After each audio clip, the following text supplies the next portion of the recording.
Hey, well, welcome to all of you. Last month I was at a gathering of clergy who are part of communities that work with bread.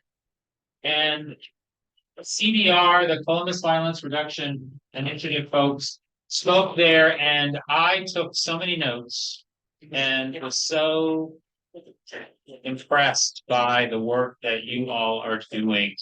And one of the first things I thought about was we've got to get these people here as a bread congregation, but just as people who care about this community and who often say, I wish I knew what could be done to reduce the level of violence that is in our community. So I will leave it to you all to introduce yourselves and then to go with, whatever you'd like to share with us. We are really, really grateful for your taking part of your Sunday to be with us. So much. Sure. Thank you for having.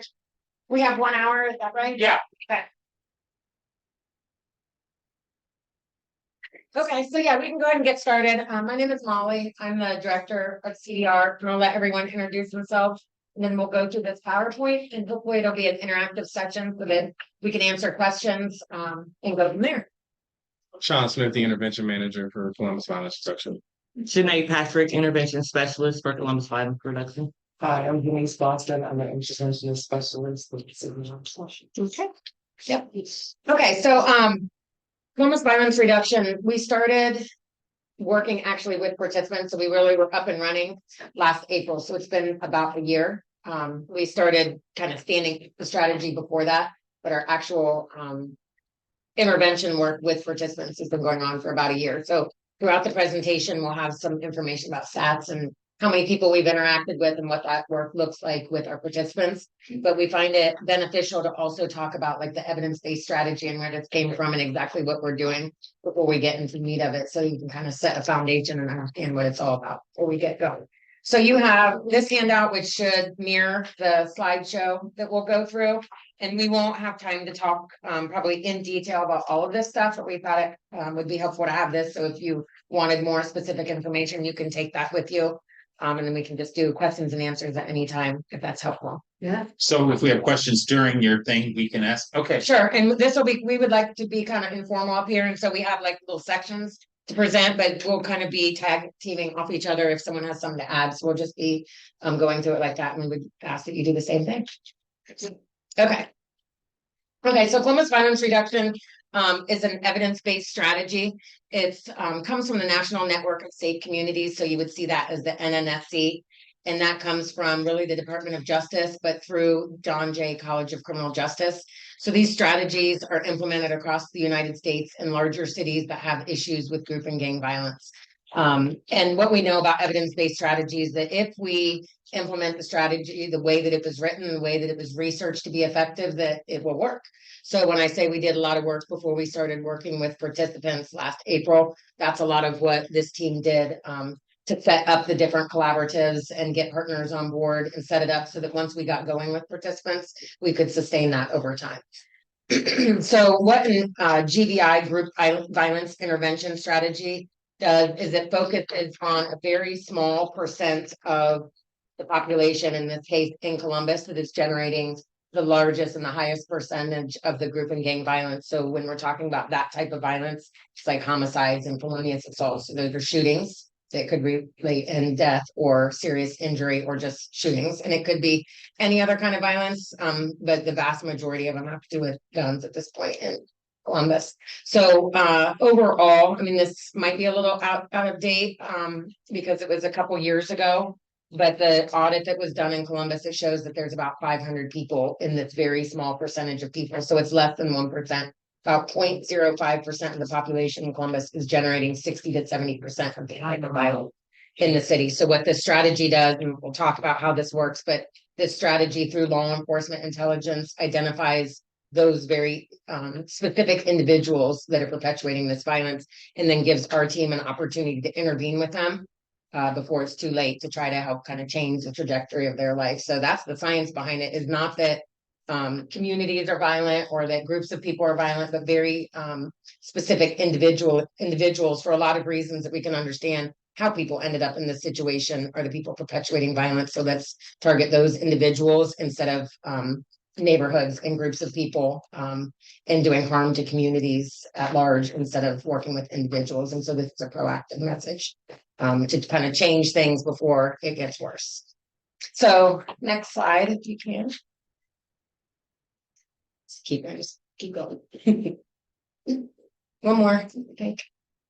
Okay, and then you can click, I think, like 5 times and that'll be the whole slide. So this is kind of the strategy, the evidence base and the meaning behind the strategy.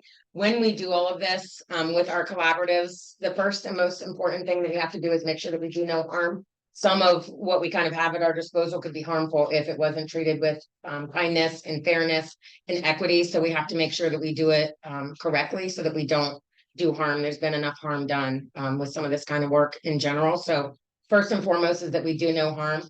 One of the largest parts of this, which is kind of what we're doing today, Janae will talk much more about this, but is that this strategy in general strengthens the community's capacity to reduce violence. So we could sit in our offices and try to reduce violence. Law enforcement has done that and has really been singularly charged with reducing violence in the communities. And what this strategy recognizes is that maybe wasn't always the best approach. And so the community has a large desire and ability to reduce violence. And so this strategy enhances the community's capacity to reduce violence. And there are lots of different ways that people can play a part in that. And we'll talk about some of those. What we kind of say now after talking through this and doing the work is that without this community moral voice and just people in the community volunteering their time with our families and friends and neighbors and all of that, this whole strategy would just be another law enforcement strategy to reduce violence, which we understand hasn't always been the most effective. They've done a good job in some situations, and then this whole piece was missing. So we like to believe and understand that the community plays probably a very important role in reducing violence. And these types of strategies are one way to get people involved in that. And I should also say there are other strategies and programs throughout the city that will also work to reduce violence in other departments. This one is very specific to the 0.05% of people that are perpetuating the most serious violence. And so we work with adults in that situation. And we understand there's too much juvenile violence in Columbus also. In being aware of the statistics, less than probably about 20% of the homicides in Columbus are juveniles. And obviously that's way too many because those are kids. That still also leaves 80% of them, 80% of them being adults. So we need strategies that focus specifically on adults. Yes, ma'am. When it is a child, do you get involved with the parents of that child to reduce?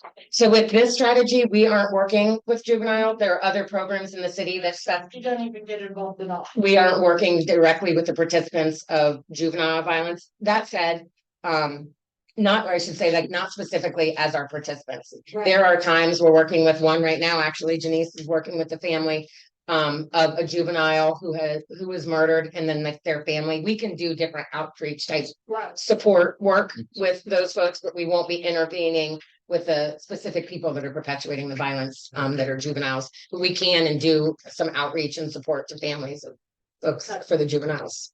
It's a good question. So yeah, strengthening the community's capacity to reduce violence, enhancing police legitimacy. We'll talk a little bit more about this also, but in talking about like over policing certain communities and brutality and all those kinds of things, this is truly a proactive message from law enforcement. Rather than waiting until it's too late to do something, they already know who these folks are that are perpetuating most of the violence. So why sit back and then wait till they get caught up, wait till a life is lost, or 2 lives, or 3 lives, or 4 lives. So to identify somebody on the beginning before it happens, to give them an out, is part of what this strategy does. And so it's enhancing that legitimacy overall. Getting deterrence right and enforcing strategically, also law enforcement forward facing, in that we are working with the right people and not over policing communities and locking too many brown and Black people up, and providing alternatives. So it's not just that the police are identifying these folks, but then we have solid resources and support and outreach to connect, because we understand it's not a law enforcement thing. Some of this has to do with social determinants of health. Some of it has to do with the adverse childhood experience, socioeconomic, all kinds of things are why people end up in this situation. This isn't a situation where people choose when they were born to be violent and grow up in situations, some people were dealt certain cards. And so this is trying to give back to some of that and address some of that as well through our intervention work and case management and support and So resources. many blanket does folks have to know. Funny, you should ask that. Yeah, we actually are in a situation right now, with a Spanish speaking family that we're working through that, so none of us unfortunately are bilingual. And that's really an issue across the city. And, I actually was just traveling and, anyone that's traveled realizes like we as Americans are the only ones that only speak one language. So we have a problem with that and we need to work through that. So we aren't required to speak other language, but we have a large Somali population. We have a Hispanic population that we come into contact with, unfortunately, on a pretty frequent basis that would be very beneficial. So definitely looking for people that have other languages that they're fluent in to help, because we all know like we want people like ourselves when anytime, but especially when you're grieving and hurting and scared and law enforcement is involved, we want people that are comfortable with our own cultures and communities and all that. So that's another good question. Yes. Do you have any involvement as far as the availability of guns?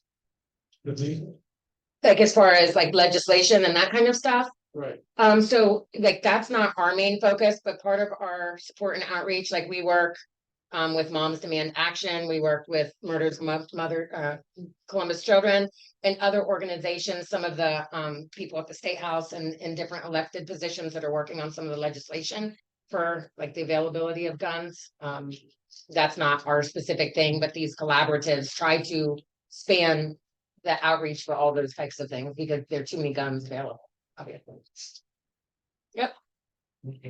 Okay, so getting deterrence right, and then offering support service to those who want help, and we'll talk what that looks about too, but this is what we do. So police, in a nutshell, will identify the people that we need to be working with, and we'll talk about how we intervene with them. But if they agree to work with us, then that's when our intervention team kicks in and offers that support and outreach. So I'm gonna skip through a little bit in the interest of time. Janae, if you want to talk about community more voice and start going through. So you can keep this slide here and we can just use that to talk through these sections if you'd like. Like Molly said earlier, it's a three-pronged approach. And we know that community is important to everybody in the community. And of course, we want our community safe. So we partner with individuals within the community and organizations. Like she said, Mothers of Murder Columbus Children, great organization, but their stories are sad, but they're mothers who lost their kids to violence here in the city. So some of the individuals we deal with, having a mother come and tell their story about what that heartbreak looks like allows them to see that the community still cares. Even though they lost a child to violence, it doesn't mean that they don't care about the individuals who are perpetuating violence. So it still kind of welcomes them back into the community. Moms Demand Action, like she said, they're working on legislation. I believe they're 90 million strong. Like it's a crazy number across the country. So they're fighting for legislation all over. And guns are specifically their thing. And they started after a school shooting. A mom at home that wanted to get involved, and it's literally grown with pretty much all volunteers. So working directly with them. But the individuals we work with, they need to still know that they're welcomed into the community. So the people that we pick to partner with are individuals that are okay with still letting these individuals know they're valued, they're cared for, they're important. These are all things that they need to get back into society in the right way. Like it supports them with doing that change. If I know that I'm still going to be welcomed in my community after doing such bad things, it gives you a reason to kind of fight to be better. What else? Should I go through the PowerPoint specifically?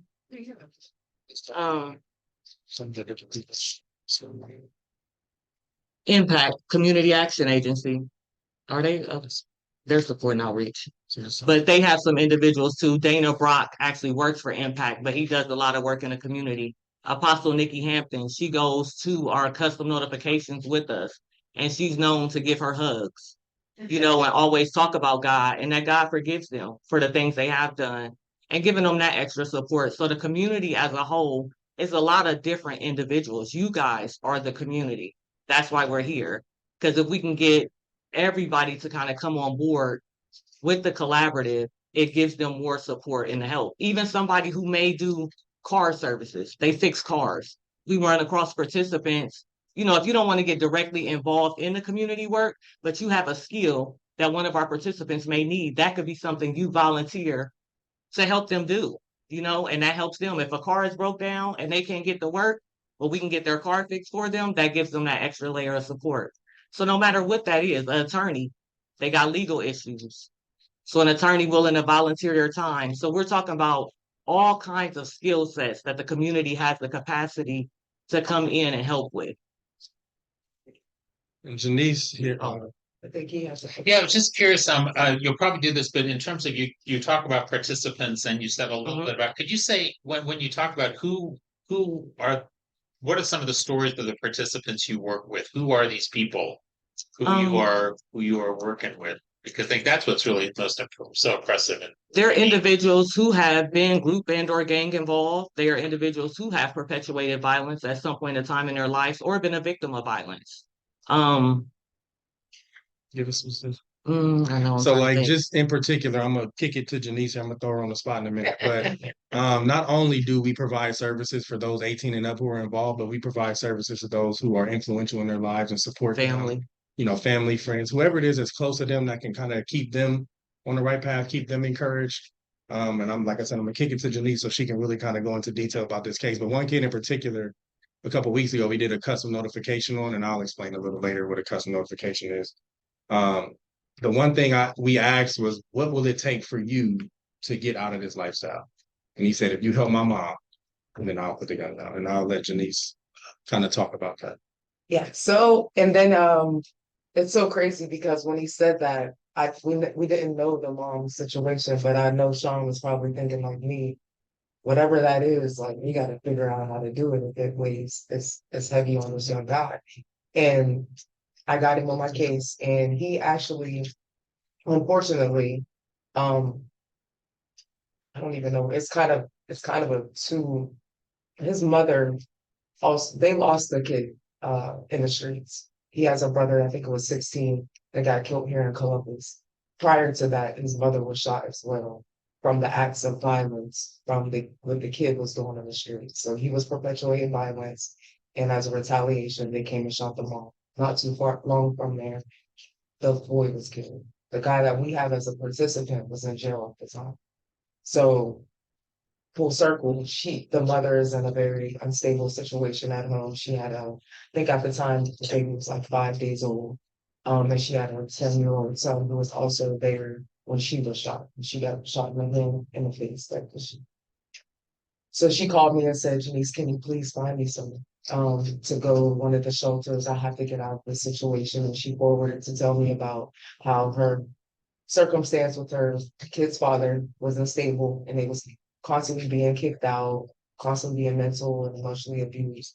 When we talk about the resources and the community moral voice, I started out as community moral voice, but the resources, of course, we can't put them in a house. We don't have a house CDR. We don't have them, but that's why we have to have positive resources that we can connect with. And Lori set up, we were able to get her set up immediately into a hotel stay, pending figuring out what we would do with her for the next, chapter. And we got her in a hotel with her and her kids. And by the grace of God, we were able to get her into a really good shelter apartment style situation, which we went to go visit, and it's awesome. It's called the Amethyst, the Albus House, the Amethyst.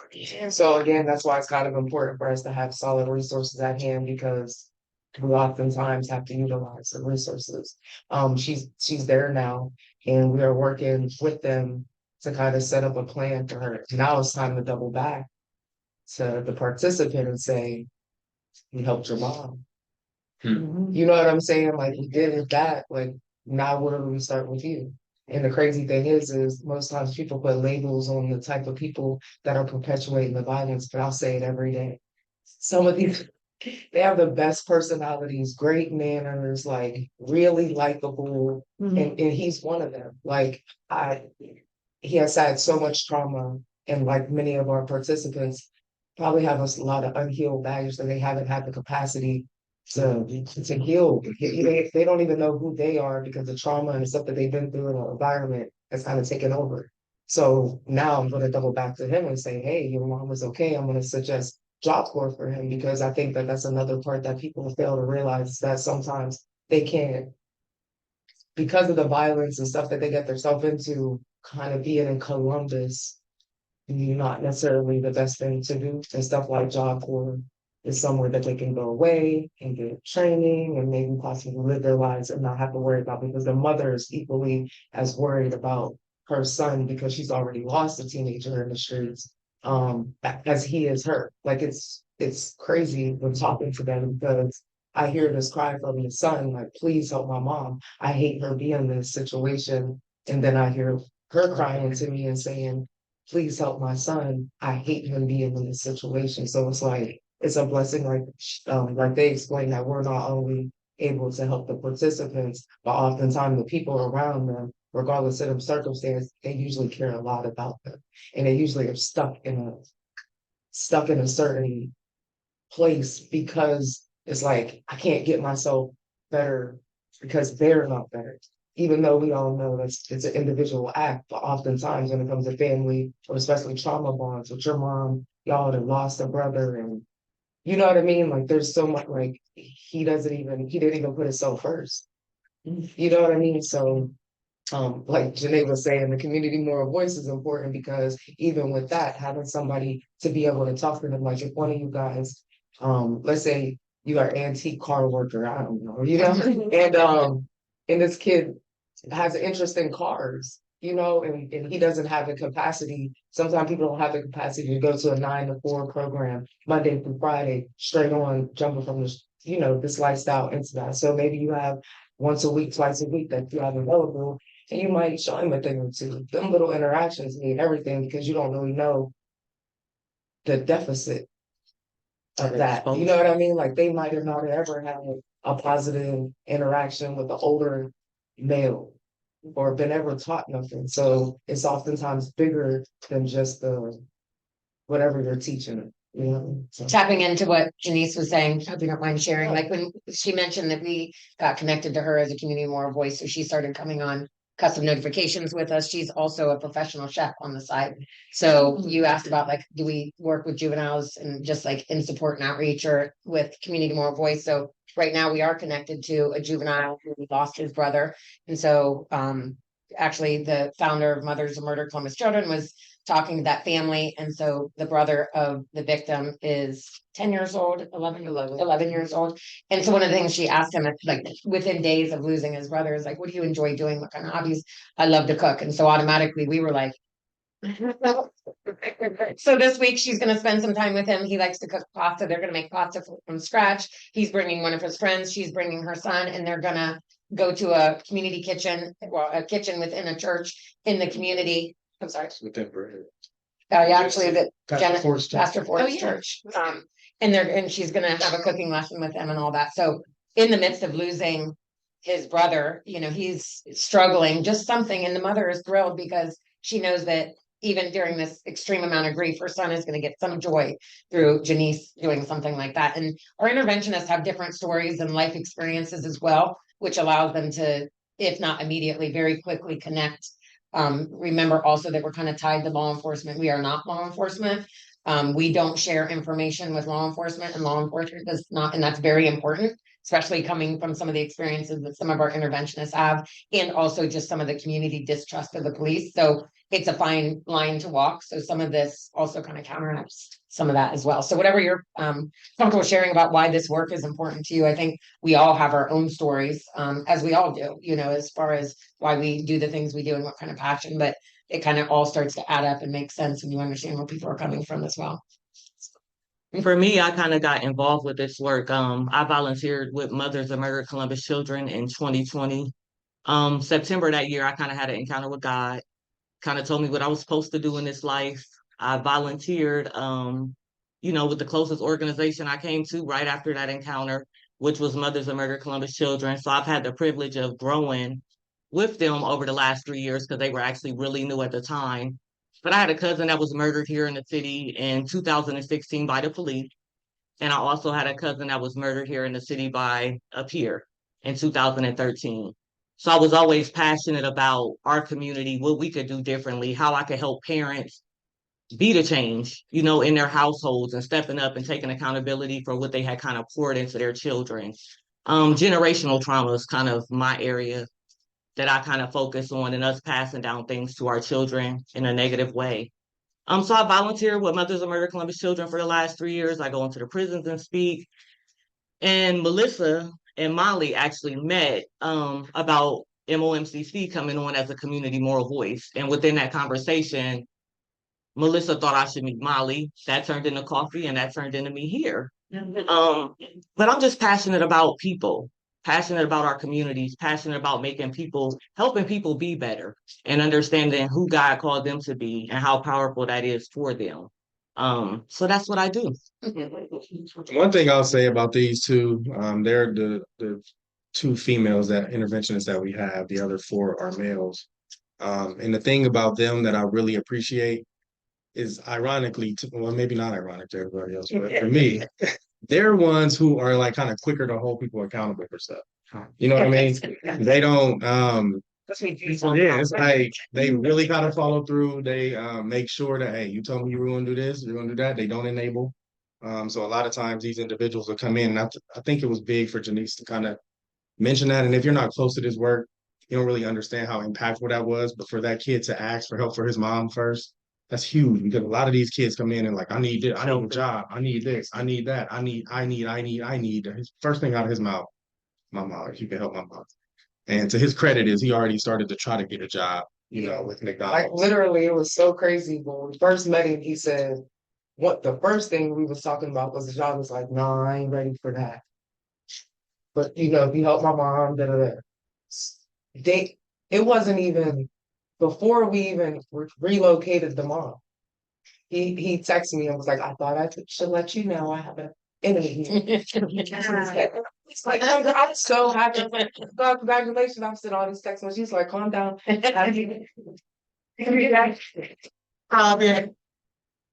a huge step because it's the little wins. You know what I mean? Like the fact that you went from, no, I'm good, to not only you wanting a job, but you did it on your own.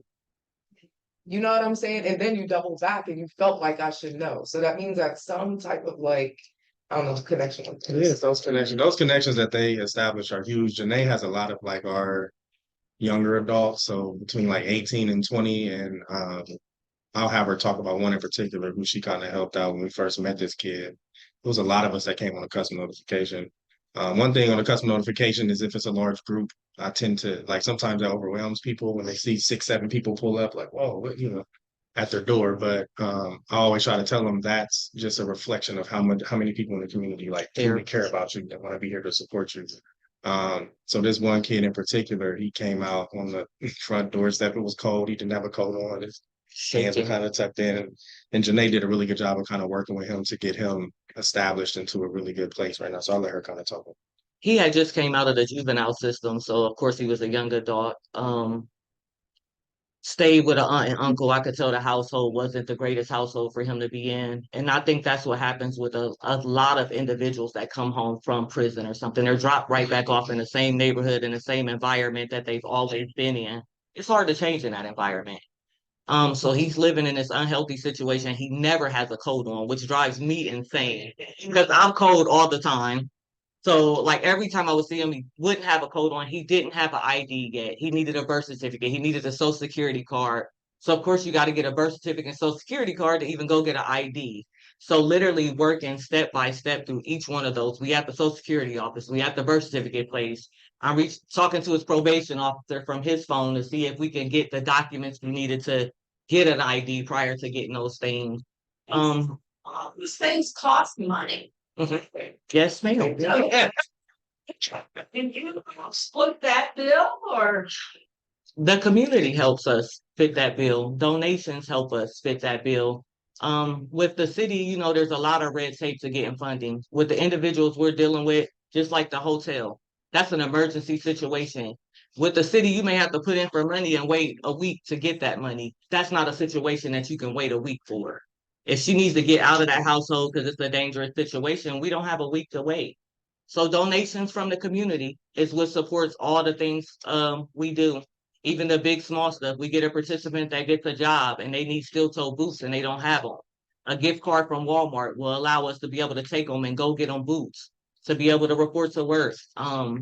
Hotel stays, everything, gas cards, groceries, because they don't have food to last a week. They need food to last to their first paycheck when we help them get a job. So it's actually money from the community that The helps. city supports like all of our salaries and the structure of the program and events and all the things. I mean, like Janae said, the city operates like on a reimbursement thing and there are no credit cards. So like to try to get something immediately is almost impossible, but they support the structure and our salaries and everything to keep it going and to educate us and provide all of those kinds of things. And then the community part of that and, enhancing the community's ability to reduce violence comes in that way sometimes too. So do you have an office, a facility that? So we are located, like our home base is located, actually not far from here off South Hamilton on Groves Road. You've probably seen like 2 large warehouses, but there are also offices there off Groves Road. So that's where we are like administratively, like myself and Lori, who's the program manager, and Sean is there, and then all the interventionists have offices there, but they're mostly out in the community. I don't know, they come into the office a couple times a week, touch base, those kinds of things, but they're working out in the community as much as possible, but that's where our home base is.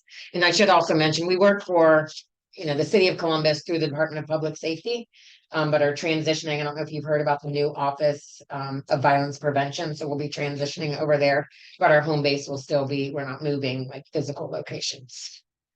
And in addition to some of the child outcomes, you just to add on to that, we also have community agencies who are willing, and I'll kind of get into this when we talk about support and outreach. But a huge part of the support and outreach component, which is another, pillar, is that they provide expedited services for our individuals, right? So this instance in which Janice referred to with her client getting into Amethyst, that was one of those situations where we sent the email and an assessment was done, I think that day or the next day, and then she was placed within like 2 days. That's not the normal trajectory of how that would work. She would have to sit on a wait list, wait till the day became available, moved up. With this situation, which Janae was talking about, after she got this kid his ID, he was able to get a job for a while. Then he ended up being homeless, sleeping in the park. Janae was able to take him to a community agency through Huckleberry House. Is everybody familiar with Huckleberry House? So they offer housing for teens. Janae was able to take him there, go through that assessment with them. That's the beauty of the interventionist, is not only do they refer people to places, they go with them. They walk alongside them, because a lot of these kids don't have the skills to even fill out an application. So they do those things with them, try to gather that information, role model for them, like model what some of that stuff should look like, and kind of reinforcing some of those social skills and preparing them for interviews and things like that. So through that, Janae was able to get this kid housing. And since then, I think he's got 2 jobs now. He's working at UPS and somewhere else. And she'll just continue to kind of support it, because now that need is addressed, other needs will kind of come, showing. I'll let you. It just looked like, so you're employed by the city of Columbus, is your city of Columbus, Columbus City employee? So We are their contract. We're a contract worker, so we have a contract. The interventionists are contract through the city of Columbus, and it's here. So your pay comes first. Okay, so you don't have to worry about fundraising. That's good. Okay.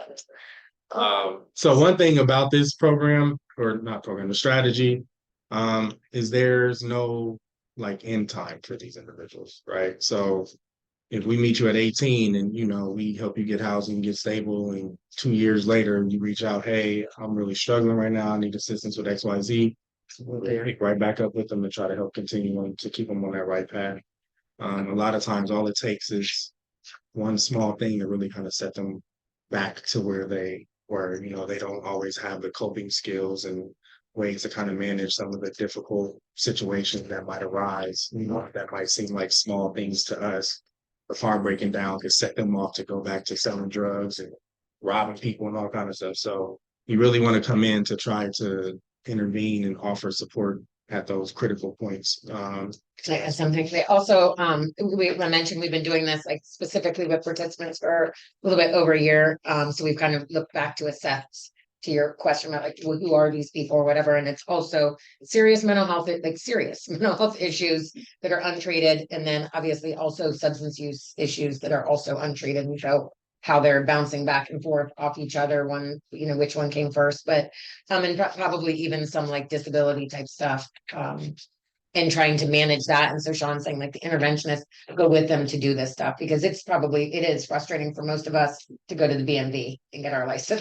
We understand how that works, so we can make it through that. But if you're dealing with schizophrenia, or if you're dealing with a serious bipolar disorder, or that's unmedicated, or you're using whatever kind of substances, that is not the priority.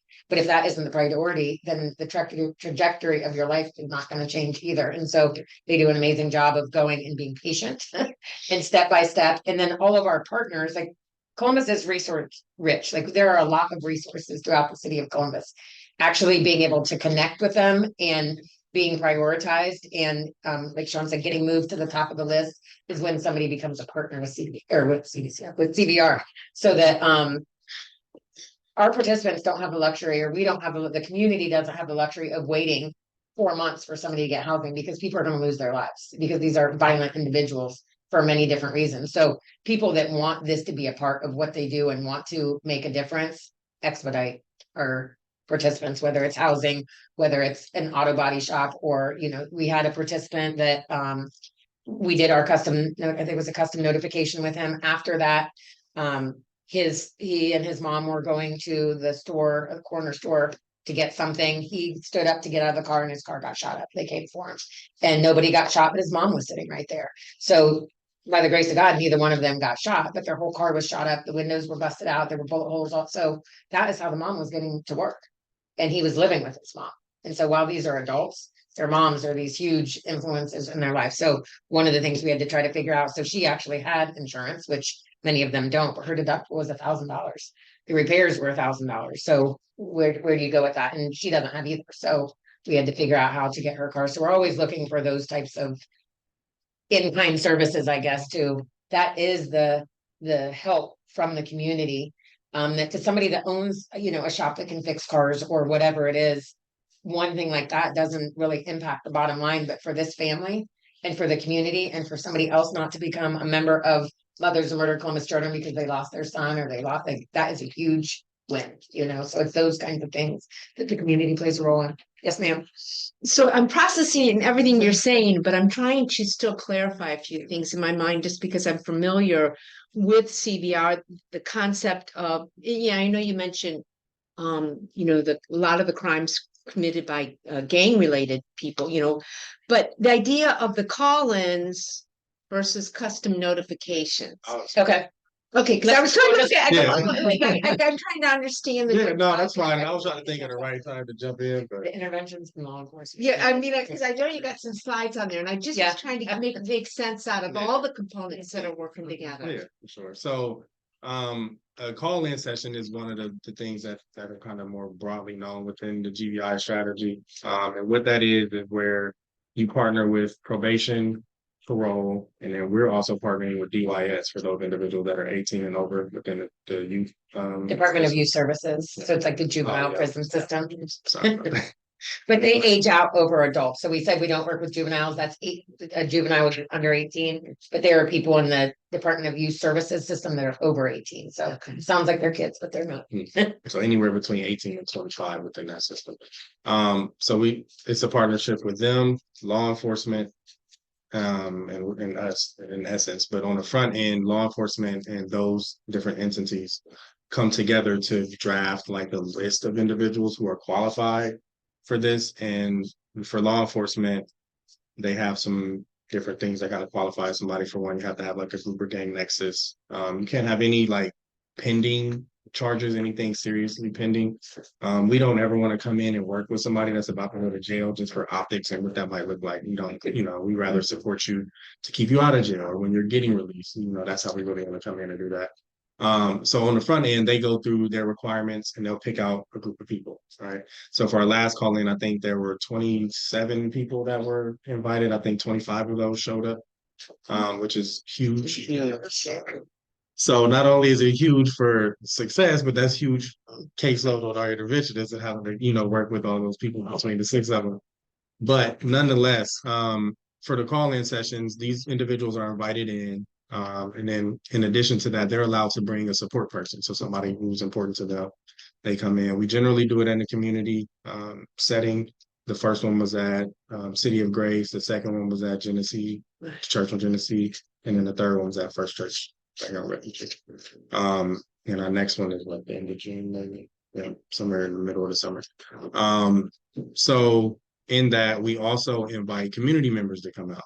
So it's important for a community to come out to show support because as we state throughout here, the community is one of the most important factors within this model. So when they come in, the participants are welcomed into what's called a green room, and that gives them an opportunity to room just like this, honestly, off from the main space in which we'll conduct the call in. But in that room, they're able to spend time with the interventionist to get comfortable with them, for the interventionist to kind of ease some of the tension of walking into a space that is heavily surrounded with police presence, just for the safety factors involved. You're bringing a lot of group and gang members in who might have weapons, who might not have weapons.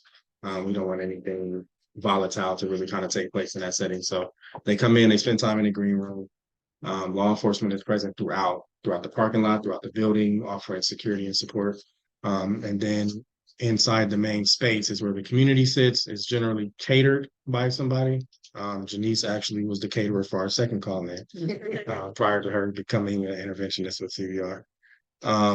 And there's a panel of speakers who speak to these participants. So once everything is kind of set up, Molly will take some time on the front end, or whoever the moderator is, will take some time on the front end and kind of explain the ground rules, because there are ground rules. It is a one-way conversation. So it's not an engagement in which participants are asking questions and getting questions answered. We kind of save that for the end. The panel will go through each of their speeches. And on the panel, you can have like the mayor, the public safety director, or somebody from the mayor's office speak. You'll have the chief of police speak. You'll have the lieutenant and sergeant for the gang unit. You'll have the Franklin County prosecutor who speaks. You'll have somebody from the federal prosecutor's office who speaks. And then you'll have the coroner who speaks on one side, more like the law enforcement side. And they're all just giving their message of, at the end of the day, our three biggest things are keeping people safe, alive, and out of prison, right? So from law enforcement's perspective, these are some of the consequences that could happen if you continue down a negative trajectory, right? These are some of the cases that we've cracked, or, some of the people that we arrested solved, right? For the coroner, he goes through a pretty powerful message of what happens when somebody is shot or murdered. And, he has pictures, and he kind of goes through what it's like from his perspective and having to deal with the family and what that impact is like on their loved ones once they're gone. We also have like counselors and stuff like that present in the audience in case it's too much for somebody and they need to step out and kind of have a safe space to kind of deal with that trauma or the trigger that might be involved with that. But once they're done speaking, then I'll speak on behalf of CVR when we're able to offer. We have what's called a voice of redemption. So that's somebody who's lived that lifestyle, but kind of been able to come around and turn their lives around and, kind of accelerate it to a positive trajectory or place. Then we'll have a voice of pain, which has been one of the mothers from Mothers of Murder Columbus Children. And they'll speak to that pain and trauma and what that feels like to lose a loved one. And then we ended off with a voice of aspiration, which is, up to this point, has been like a pastor who has kind of spoken encouragement and, you're coming here, you're coming back up, right? So we try to end it on a high note. And then once we're done with that, we'll all sit down and we'll offer them opportunity to eat with us, so we can kind of start to kind of build relationship, build rapport, And at that time, that's when they're able to kind of ask more detailed questions to law enforcement if needed. Can I add something to that? Like, you'll see on that slide, the overall message, whether it's from the community moral voice, social service and support, and law enforcement is, like Sean said, like, we want you to be safe, alive, and out of prison. Also, that the community is tired of the violence. It's too much. We deserve to all live here and feel safe wherever we are in this community. And so it's too much and it has to stop. That said, we want to kind of help support you make this change. And so that's also from the law enforcement component for collaborative. So like Chief Bryant has spoken at in all of them. And part of that is acknowledgement of harm to the community for policing. And that's a huge deal, like in Columbus and across the nation. And so that message is out there and they want to do something different. And so this proactive message is extremely important in Columbus as it relates to law enforcement, specifically with the unfortunately, the population of people that we're working with. And so, like Sean mentioned, like the county prosecutor, the federal prosecutor, they are talking about like this collaborative approach that community is tired of the violence. And so if you don't take this message seriously and make a change, we are all working together and we're going to get you off the streets for as long as we possibly can. So bringing in this federal component for law enforcement means a lot more time. And when you do your time, it looks a little bit differently because of many different reasons. In the end, though, we don't want to go that route. We want you to be a part of this community. And so it all kind of ties together. And so, like Sean said, the call-in session is pretty law enforcement heavy on the front end. Even with law enforcement, there should be some love and support and safe, alive, and out of prison and wanting to do something differently. And then the support and outreach and CVR and the voice of aspiration and the mother that's lost kind of ties it all together. In the end, CVR's mission is like safe, alive, and out of prison. Community is tired of the violence and it has to stop. And we want to help you do something different. So it's pretty simple, although very complicated when it gets to making those changes. So to call in, again, you're calling people into a place to give that panel style presentation to them. A custom notification is more of an individualized approach with the same message being delivered to somebody in a one-on-one basis. So like at their home, we've done them at libraries, we've done them at church parking lots, wherever it is that they feel safe, we go and take that message to them. And what that generally looks like is the one of the officers from the gang unit, the sergeant and the lieutenant from the gang unit, they go out and deliver that law enforcement message and they provide them with a letter which kind of details what to expect on the law enforcement side. And then from our side, we'll head out with me, one of the interventionists, and a number of different community moral voice members. And then our messages, again, just we want to do what we can to help you. What I generally try to tell them is our goal is to make this the last time you have that type of interaction with law enforcement. Right. We don't want you to have any negative interactions with law enforcement. We want them to have to focus on other things, not you. So whatever it takes for us to make that happen, that's what we're here for. So we have like a door hanger that we provide them, which kind of really goes through and details a lot of this information and some of the services that we have to offer and can make connections to. But it's more of an individualized one-on-one approach. So that's really kind of the difference in a call-in and a custom notification. And those are our two main interventions. So when we said like we started working with participants last April, that was like our first custom notification was in April, and then we had call-in sessions after that. So all of our referrals come from the police because they're identifying these folks that are at a high risk of perpetuating violence.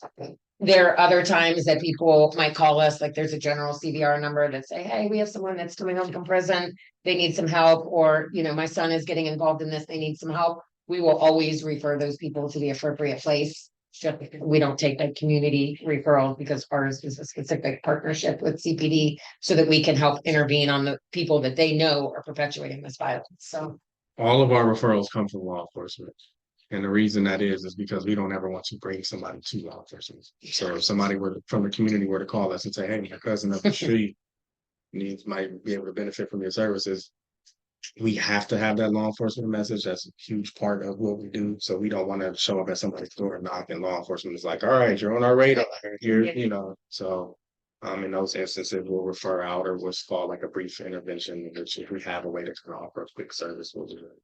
So who do you refer if a family member calls or some neighbor calls and says, hey, so-and-so could use your intervention? Who do you refer them to? It depends on the different factors involved. So a lot of times like juveniles are a focus. We partner with Columbus Urban League's Neighborhood Violence Intervention Program. Okay. And Community for New Direction, they have a violence intervention program.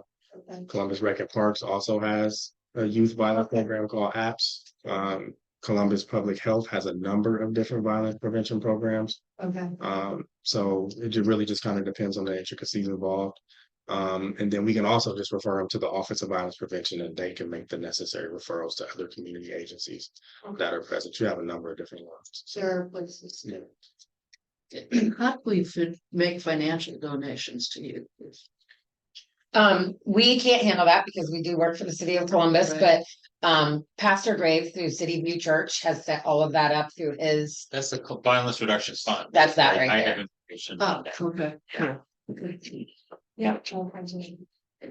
Well, even adding to that question, I know Brad has like 45 faith congregations all involved, and you mentioned even just things like gift cards or your skill set to offer. Do you like a list of that like I'm thinking to share with all the Bread congregations, that keeping that word out there, like someone that might say, I fix cars, or Yeah. here's some gift cards, whatever. We actually, like, I That's a good idea. normally through Brad, I work with Mary Counter. Uh-huh. And so she has asked for that specific, Right. so we have given that to her. I don't know what she does Yeah, I with don't it know if after we've there. received that You yet. haven't- but you okay. haven't? No, I don't The think other so, thing I but can I'll do check. is reach out to Pastor Graves, who Okay. is through City View with that, and I gave it to him, he gave it to Mary, so we have to stay away from the fundraising Yeah. piece of it. But I can reach out to him and connect you to him if you want to get that information as well.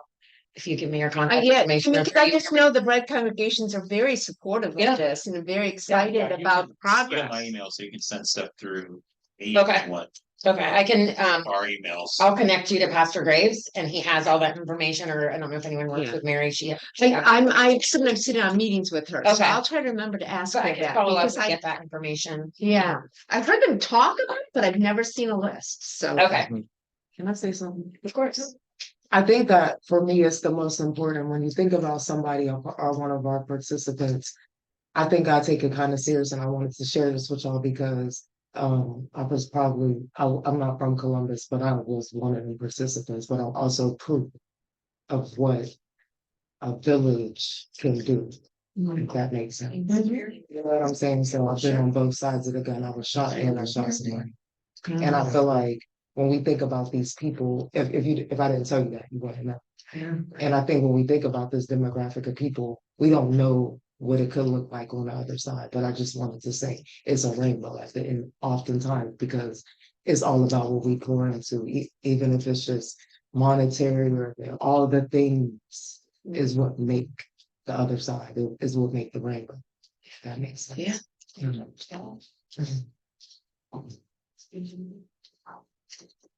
So that's what we have. Information in your slides and in your packet, so. Come to the one. Yeah, anyone is welcome to come to our call, and we don't know exactly, it's gonna be the end of June. We do them every 3 to 4 months, and so I can get information out there, and so it's an invite only event, only because of the security of it. But we will invite any community members, so if anyone here, or if you go and talk to other people about it and they want to go, we really just need like an email address.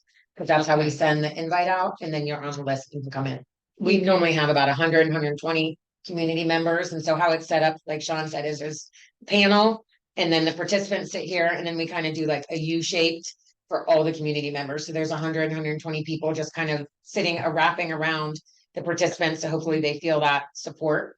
And then the meal afterwards is like the most beautiful part of it, really, because everyone, you see the US attorney, the chief of police, the gang sergeant who's normally kicking in doors, sitting down, talking to people, and everyone just seeing people as people. Yeah. And at least that's an initial connection, they're coming in, they're feeling like this is a setup, I'm going to jail tonight, all these things, and actually we are just eating together and you're gonna go home. And this is probably maybe their only interaction with the police that ended that way. So that's a good start.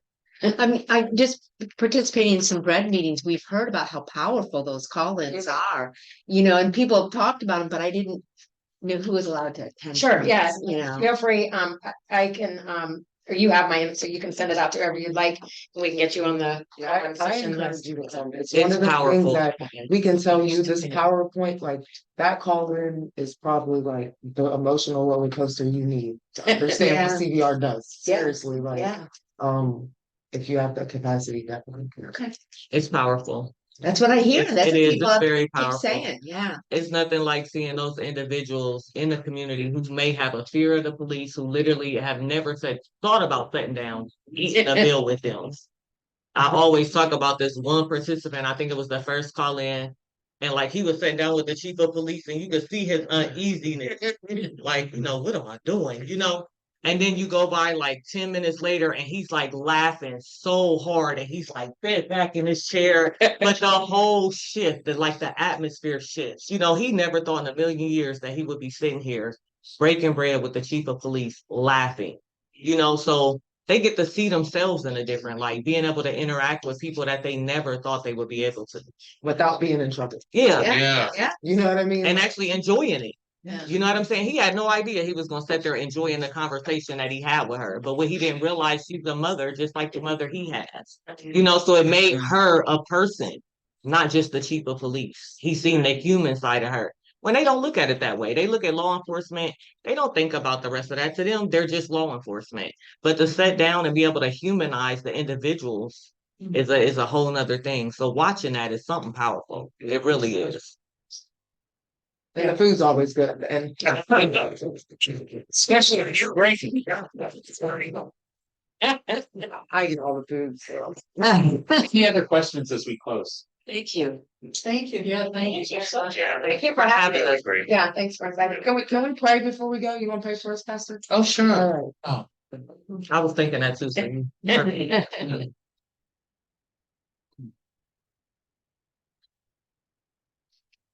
Holy One, we are all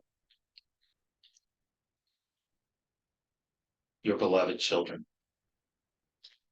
Thank you for all who work with CVR, for their ability, their willingness, their openness to see as beloved those who rarely feel that that is who they are. Thank you for the imagination and the passion and the courage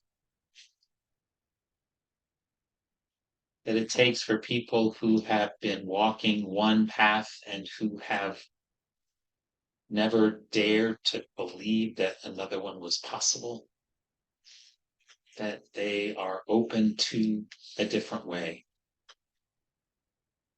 that they allow themselves to find that they are sitting next to the chief of police and laughing.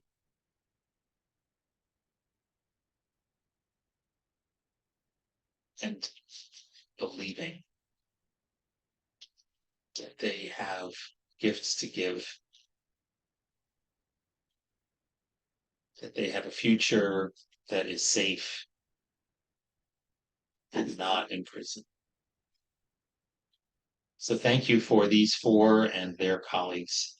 Thank you for all who are involved in this. May we always open ourselves not to labeling people or judging people, or assuming we know who someone is and what's possible for them. But may we always stay open to seeing them as you see them. Your beloved. Amen. Thank you. Thank you.